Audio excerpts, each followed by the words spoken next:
الذي فرض الحج للناس إلى بيت العظيم أشهد أن لا إله إلا الله الملك الحق المبين محمد رسول الله صادق الوعد الأمين اللهم صل وسلم على سيدنا محمد وعلى آله وصحبه أجمعين.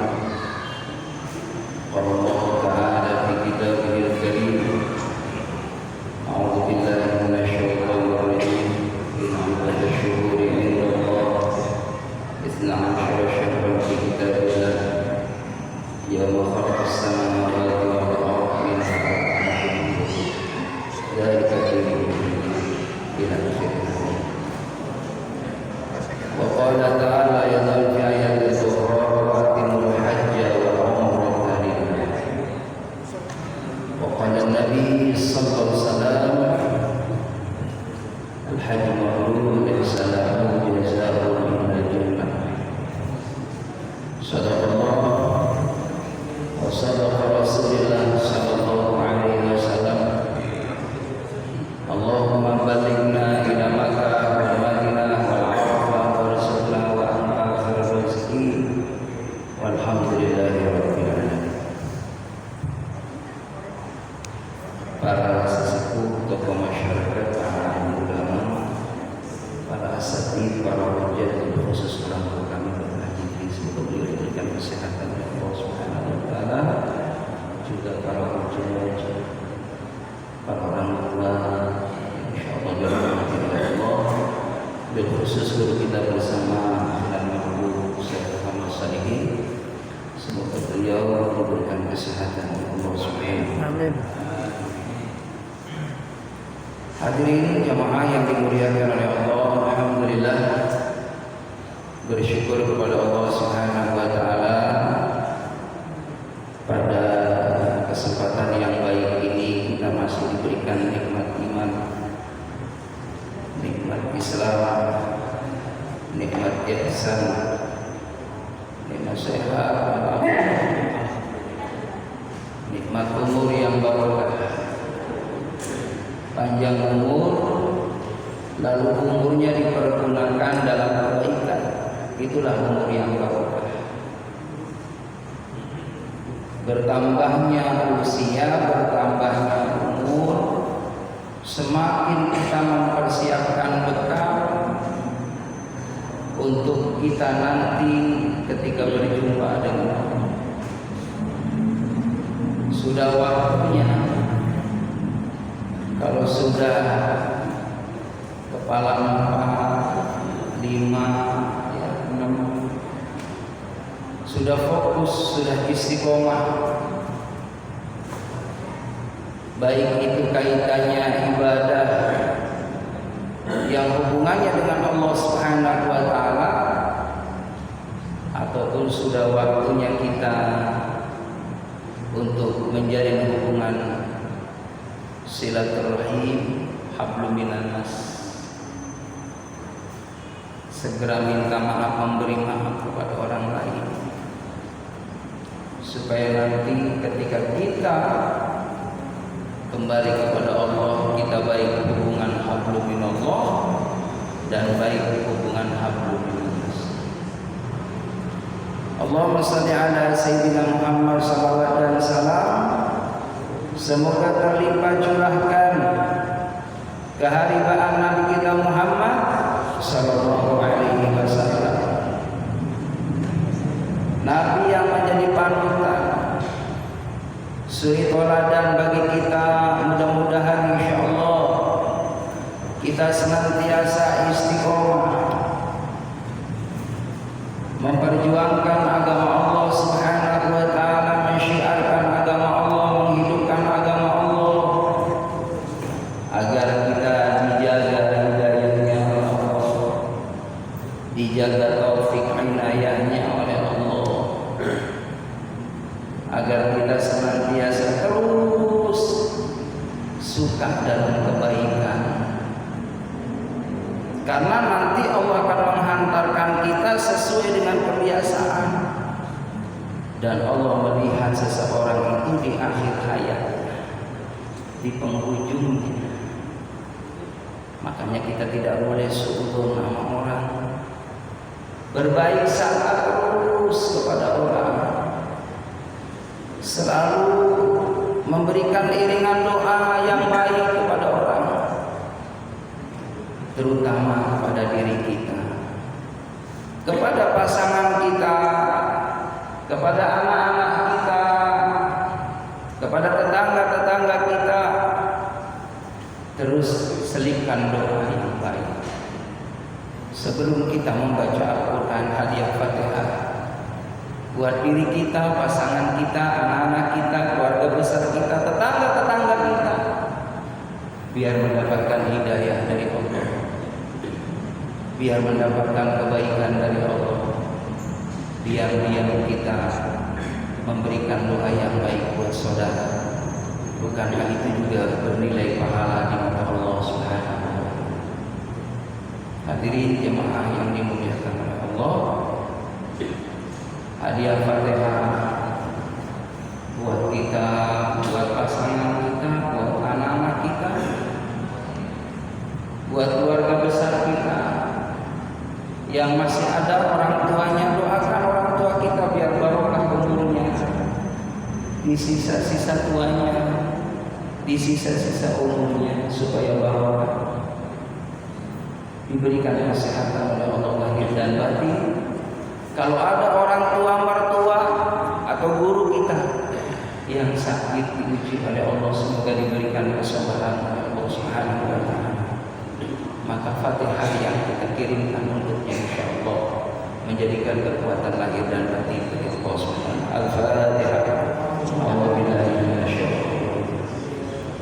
Bismillahirrahmanirrahim. Alhamdulillahirabbil alamin. Ar-Rahmanir Rahim. Maliki yaumiddin. Iyyaka na'budu wa iyyaka nasta'in. Ihdinas siratal mustaqim. Siratal ladzina an'amta 'alaihim ghairil maghdubi 'alaihim waladdallin.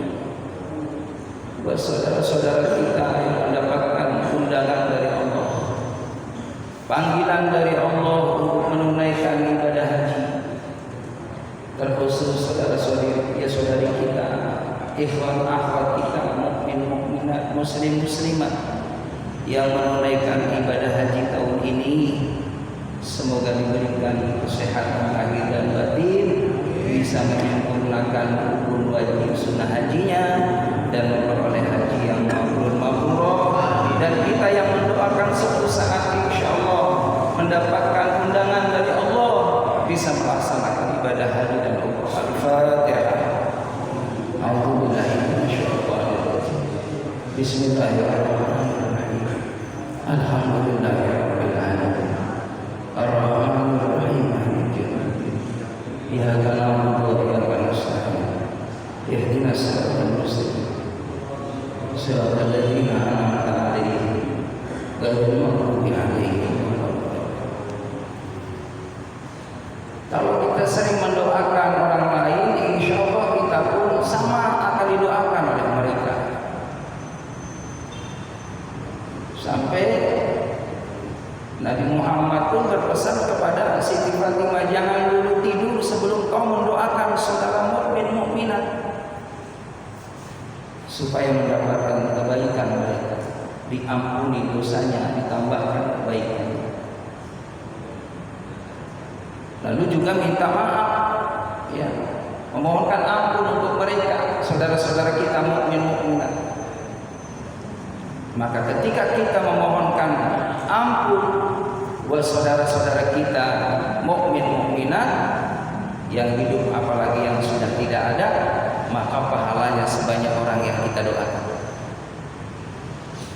Lalu bagaimana caranya wahai ayah, kata Fatimah kepada Rasulullah? Cukup doakan, Astaghfirullahaladzim li walidayya walijal muslimina wal muslimat wal mu'minina wal mu'minat al-ayat minhum wal amwat. Jadi doa ini jemaah rahimakumullah, kalau kita baca itu manfaatnya kita akan mendapatkan kebaikan sebanyak orang yang kita bacakan doa. Dan yang namanya kita mendoakan saudara kita orang mukmin itu adalah kewajiban buat kita. Makanya di saat khutbah Jumat itu merupakan rukun, tidak boleh ditinggal. Wajib seorang khatib membaca doa Allahumma ighfir lil mu'minina wal mu'minat. Jadi wajib itu dalam khutbah. Nah, di luar daripada ya salat Jumat pun kita usahakan kirimkan doa buat saudara-saudara. Hadirin jamaah yang dimuliakan oleh Allah, alhamdulillah tidak terasa kita sudah berada di bulan Zulqa'dah. Bulan ini jamaah rahimahumullah adalah bulan yang spesial, bulan yang istimewa. Kalau dalam Al-Quran itu surah At-Taubah ayat 36, Allah Subhanahu wa taala berfirman, a'udzu billahi minasyaitonir rajim. Inna 'iddatash syuhuri 'indallah 12 syahran fi kitabillah. Sesungguhnya bilangan bulan di sisi Allah itu ada 12 bulan yang Allah Subhanahu wa taala catat. Yauma khalaqas samawati wal ardh, pada hari Allah Subhanahu wa taala menciptakan langit dan bumi. Minha arba'atul hurum, dari 12 bulan itu ada 4 bulan yang hurum, yang dihormati, yang dimuliakan oleh Allah, yang diistimewakan oleh Allah Subhanahu wa taala. Ini yang rahimahumullah penjelasannya ada di hadis Nabi Muhammad dalam Sahih Bukhari Muslim, bahwa 4 bulan itu adalah bulan Zulqa'dah, Zulhijjah, Muharram, Rajab. Jadi 4 bulan itu 3 bulan berturut-turut. Ya, Zulqa'dah, Zulhijjah, Muharram itu bulan yang sangat dimuliakan oleh Allah Subhanahu wa taala. Yang rahimakumullah, ada apa di bulan Zulqa'dah sehingga diistimewakan? Di bulan Zulqa'dah ini jamaah yang dimuliakan oleh Allah Subhanahu wa taala, bagaimana Nabi sering melakukan ibadah umroh, kurang lebih 5 kali beliau melakukan umroh itu ada di bulan Zulqa'dah. Ya, selebihnya ketika ya di Hudaybiyah itu beliau umroh. Selanjutnya ketika melakukan haji wada itu plus umroh. Jadi banyak beliau melakukan umroh itu di bulan Zulqa'dah. Jamaah yang dimuliakan oleh Allah Subhanahu wa taala, Zulqa'dah itu artinya adalah menunggu, ya, menanti. Jadi kata ulama yang tepat itu Zulqa'dah, bukan Zulqa'dah, tapi umumnya Zulqa'dah. Kalau Zulqa'dah itu maknanya duduk lalu cepat berdiri bangun. Tapi kalau Zulqa'dah adalah duduk berlama-lama. Tapi karena umum Zulqa'dah maka tidak disalahkan. Jadi jamaah yang dimuliakan oleh Allah Subhanahu wa taala, kenapa di bulan Zulqa'dah? Artinya juga duduk, ya, menanti, karena memang orang Arab, orang-orang yang ada di sekitar Masjidil Haram, bagaimana mereka ini adalah fokus menunggu saudara-saudara kita yang akan melaksanakan ibadah haji. Jadi biasanya orang-orang Mekah itu kan yang profesinya berdagang, beliau berangkat itu, ya, ke Yaman, ke Syam, ke Syria. Tapi ketika bulan Zulqa'dah, maka orang-orang yang ada di Mekah stop, duduk menanti kehadiran orang-orang yang akan datang. Bahkan tradisi ini dari zaman dulu, hadirin, dari zaman baginda Nabi kita Muhammad SAW sudah ada. Bahkan sampai sekarang orang-orang Arab yang di sekitar Masjidil Haram itu sudah menyiapkan tempat. Barangkali ada orang yang di luar sana, ada yang memang mau menunaikan ibadah haji, ada juga memang melakukan, ya, berdagang di sana. Makanya disiapkan. Ketika Bapak umroh haji kan banyak orang-orang yang luar kan pada jualan di situ, orang-orang Afrika, ya kan, orang-orang banyak. Itu karena memang ada orang yang mau haji umroh, ada juga memang mencari dia keuntungan profesi berdagang di situ. Sekaligus mungkin melakukan ibadah. Makanya orang-orang Mekah yang dimuliakan oleh Allah Subhanahu wa taala menunggu, menanti, menghormati, memuliakan tamu-tamu Allah Subhanahu wa taala yang akan hadir menjadi tamu Allah. Jadi orang haji, orang umroh itu tamu spesialnya Allah yang pasti akan disambut baik oleh Allah, disambut oleh para malaikat Allah Subhanahu wa taala. Di Mekah Madinah itu banyak para malaikat Allah. Makanya kalau kita sudah ada di Masjidil Haram, bahkan ya di area ya, Mekah itu, di kota Mekah itu ya rahimahullah itu ya banyak para malaikat Allah Subhanahu wa taala. Karena banyak tamu-tamu Allah Subhanahu wa taala yang hadir di sana, di setiap maktab, di setiap hotel. Ada yang jaraknya 1 kilo, 2 kilo, 3 kilo, ada yang 5 kilo, ada bahkan lebih jauh 8 kilo. Bisa kita bayangkan. Mereka akan senantiasa dikawal oleh malaikat Allah Subhanahu wa taala. Akan selalu diikuti oleh para malaikat Allah Subhanahu wa taala karena sedang berjuang di jalan Allah Subhanahu wa taala. Jangankan di Mekah, di Madinah, kita di sini banyak para malaikat Allah. Wa hafatul malaikat. Kita duduk di majlis ta'lim ini kumpul dengan para malaikat Allah dalam hadis. Bagaimana orang yang menjadi tamu Allah Subhanahu wa taala? Makanya bisa kita rasain Pak, kalau udah duduk di majelis ilmu seperti ini, Masya Allah, tenang jiwa kita ini Pak, adem.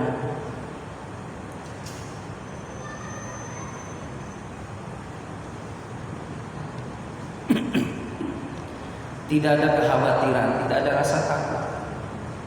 Kalau sudah masuk ke masjid, mendengarkan taklim seperti ini, hadirin, yang ada adalah anzala sakinah fi qulubil mu'min. Allah menurunkan ketenangan hati kita. Pada jiwa kita ditenangkan oleh Allah Subhanahu wa taala, dan ketenangan jiwa ini mahal. Tidak semua orang dipilih oleh Allah untuk memperoleh ketenangan jiwa, kecuali orang-orang yang senantiasa mujahadah, ada kemauan, ada keinginan, merindukan rahmatnya Allah, merindukan kasih sayang Allah, kebaikan dari Allah, ampunan dari Allah, kemuliaan dari Allah. Dan itu jaminan dari Allah. Orang yang hadir seperti ini dinilai zikir di mata Allah. Dan Allah jelaskan ala dzikrillah tatmainnul qulub. Ketahuilah dengan mengingat Allah, hati kita ditenangkan oleh Allah Subhanahu. Kita minta terus ketenangan jiwa ini terus dimanapun. Bukan hanya pada waktu di masjid, bukan hanya pada waktu di majelis ilmu, bukan hanya waktu di saat kita membaca Al-Quran, tapi di saat kita dimanapun, di saat kita tidur pun dihantarkan jiwa kita ini tenang. Makanya tidak ada cara kecuali semua menghidupkan amalan-amalan yang dicontohkan, yang diajarkan, yang dituntun oleh Nabi Muhammad SAW. Semua ada sunnah. Jangan pernah kita meremehkan sunnah. Walaupun makna sunnah adalah bila kita kerjakan berpahala, ditinggal tidak berdosa. Tapi kalau bisa, bagaimana sunnah itu apabila kita kerjakan, kalau kita tinggal ada sesuatu yang kurang. Ada yang kurang Pak. Karena itu tambahan buat kita sunnah itu. Tambahan buat kita. Makanya setiap ibadah selalu disanding, dipasang, digandeng dengan sunnah. Ada puasa fardu, ada puasa sunnah. Untuk apa? Untuk menutupi kekurangan. Ada sholat fardu, ada sholat sunnah. Ada zakat, ada infak, ada sedekah. Ada haji, ada umroh. Jadi ada wajib, ada sunnah. Itu untuk melengkapi, menutupi kekurangan dalam ibadah kita. Jangan pernah kita meremehkan sunnah hadirin. Kalau kita baca keutamaan orang yang melaksanakan sholat sunnah fajar, qobliyah subuh itu pahalanya lebih baik daripada dunia beserta isinya. Jangan karena sunnah, Dikerjakan berpahala, ditinggal tidak berdosa. Ia tidak berdosa, tapi kehilangan keutamaan dari Allah. Makanya kejar qobliyah subuh, jangan tinggal. Walaupun kesiangan kita di rumah Pak, nggak sholat berjamaah, lakukan qobliyah sebelum subuh. Karena supaya cari keutamaan lebih baik daripada dunia beserta isinya. Belum lagi habis subuh jam 6 ada sholat isra, sholat sunnah ya, jam 6 atau jam 6.15 sebelum masuk waktu duha. Itu pahalanya sama dengan ibadah haji dan umroh. Hadisnya 3 kali seperti amalan ibadah haji dan umroh, haji dan umroh, haji dan umroh yang diterima oleh Allah Subhanahu wa taala. Bagi yang tahu keutamaan ini, insyaallah akan dikejar keutamaan. Belum lagi hadirin membaca Al-Quran. Dalam hadis Nabi Muhammad minimal 10 ayat. Dalam kitab Kamil Ghafilin minimal 100 ayat. Supaya tidak menjadi orang yang ghaflah, tidak menjadi orang yang ghafilin, lalai. Kita alhamdulillah insyaallah orang yang menjaga sholat itu termasuk lebih daripada 10 ayat atau bisa lebih daripada 100 ayat. Makanya orang yang menjaga sholat tidak termasuk orang yang lalai. Makanya orang yang paling rugi di dunia ini adalah orang yang tarik ke sholat. Dosa yang paling besar itu tarik ke sholat, meninggalkan sholat. Belum sukses orang tua, belum sukses kita menjadi ayah, kalau kita belum bisa mendidik anak kita ini bisa mengerjakan sholat, menegakkan sholat. Wa'mur ahlaka bis sholat. Perintahkan keluarga kita untuk menegakkan sholat. Jangan pernah meremehkan. Ada keterangan kalau ada satu rumah yang berani satu rumah itu meninggalkan sholat dengan muta'amidan, dengan sengaja, Masya Allah, dia termasuk orang yang terputus daripada rahmat dan berkah dari Allah Subhanahu. Jauh dari berkah, jauh daripada rahmatnya Allah. Maka terus kita doakan. Tadi di awal mukadimah saya katakan tadi, setiap mau baca Quran, iringi selipi doa buat anak cucu kita, buat pasangan kita, buat anak-anak kita, buat tetangga-tetangga kita. Kita nangis Pak. Kalau ada tetangga-tetangga kita masuk waktu maghrib, ada azan dikumandangkan, sampai iqomah selesai hadirin, dia masih nyantai di depan terasnya, di atas balainya, sambil nikmatin makanan, sambil ngopi, sambil ngerokok. Masya Allah, nggak tersentuh hatinya, tidak dibuka mata hatinya oleh Allah, tidak dipilih oleh Allah. Karena apa? Dia tidak ada kemauan dapat hidayah dari Allah. Dan hidayah perlu kita cari, perlu kita gapai. Dicari Pak hidayah itu, nggak ujuk-ujuk datang ke rumah. Cari perantara hidayah. Di mana hidayah? Hidayah itu tempatnya di tempat-tempat yang baik, di majelis ilmu, di masjid, di tempat hidayah. Orang kalau sering datang ke rumah Allah, insya Allah terus diistiqomahkan, dia dapat hidayah dari Allah Subhanahu wa taala. Orang yang duduk di majelis ilmu itulah orang-orang yang tanda dipilih oleh Allah dapat hidayah. Orang-orang yang gemar membaca Al-Quran, orang-orang yang senantiasa peduli kepada fakir miskin, anak yatim, menebarkan manfaat maslahat kepada orang banyak. Itulah tanda orang yang dipilih dapat hidayah dari Allah Subhanahu wa taala.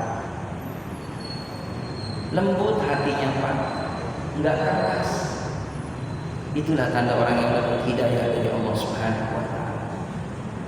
Hadirin jamaah yang dimuliakan oleh Allah, maka di bulan Zulqa'dah ini bagaimana saudara-saudara kita sudah ada yang berangkat menunaikan ibadah haji, ada yang dari Madinah dulu, ke Madinah dulu, ngambil mikotnya di Bir Ali 8 hari 9 hari di Madinah. Kita sholat di Madinah ya, sholat di Madinah berjamaah, jangan sampai tinggal ya kan, selama 8 hari di situ 40 waktu. Jangan sampai tinggal 42 8 hari di Madinah itu, karena keutamaannya besar. Dan usahakan kita kalau Allah. Di situ ada karpet hijau hadirin yang khusus. Di situ beda kalau kita sholat di karpet hijau di Madinah. Itu ada mustajabnya doa kita di hadapan Allah Subhanahu wa taala. Di samping mimbar baginda Nabi Muhammad sallallahu alaihi wasallam. Lakukan sholat di situ, munajat kepada Allah Subhanahu wa taala, hajat dunia akhirat, supaya dibahagiakan dunia dan akhirat. Jadi Bapak, saya baca dalam kitab itu, kalau kita pulang haji umroh, kurang banyak hafalan doa seandainya sahabat Anas bin Malik ketika didatangin itu banyak orang, beliau habis haji umroh, maka ditanya oleh para sahabat, ya para sahabat juga minta doa dari Anas bin Malik.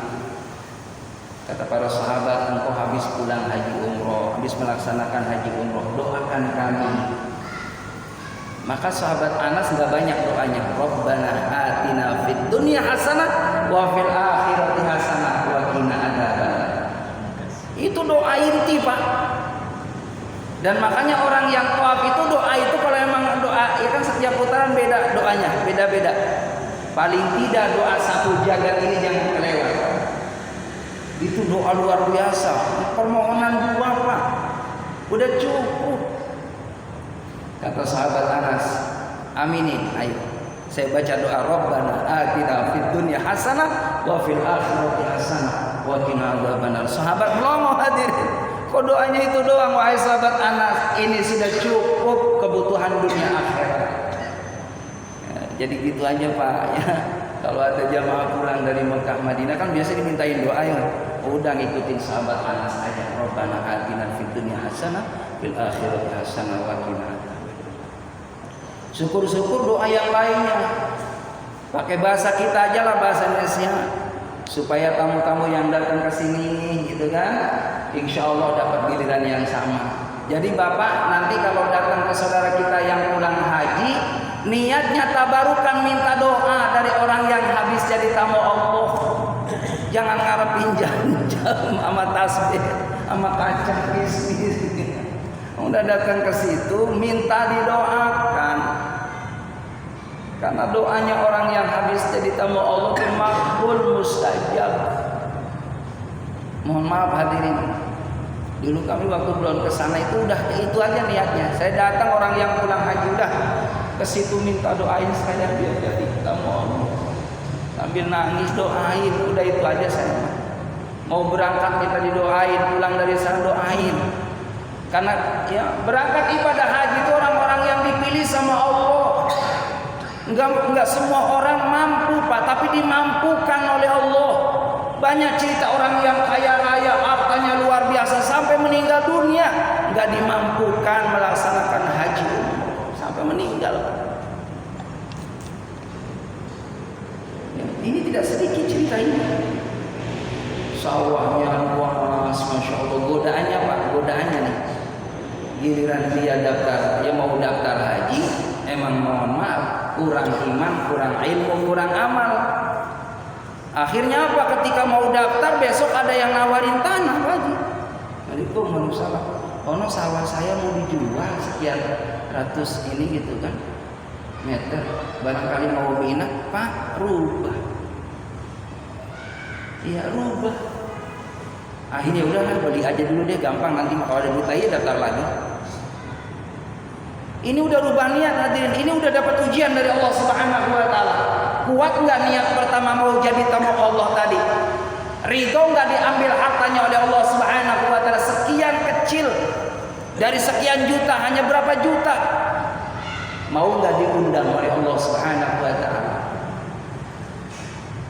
Alhamdulillah karena kuat niatnya yang mantap, nyadar betul ini harta punya Allah. Nanti meninggal dunia juga nggak dibawa apa-apa, semuanya ditinggal kecuali membawa hati yang damai, hati yang tulus, hati yang patuh kepada Allah. Maka itulah yang akan dihargai oleh Allah Subhanahu wa taala. Maka niat yang kuat hadirin, alhamdulillah, bahwa uang dia 25.500.000 berangkat ke depan, bawa istrinya, hadirin alhamdulillah, daftar bareng-bareng. Padahal butuh secara nafsu, masih banyak kebutuhan materi, masih banyak kebutuhan syahwat kita nih. Cuman dikalahkan semua itu, utamakan daripada keinginan kita dalam ketaatan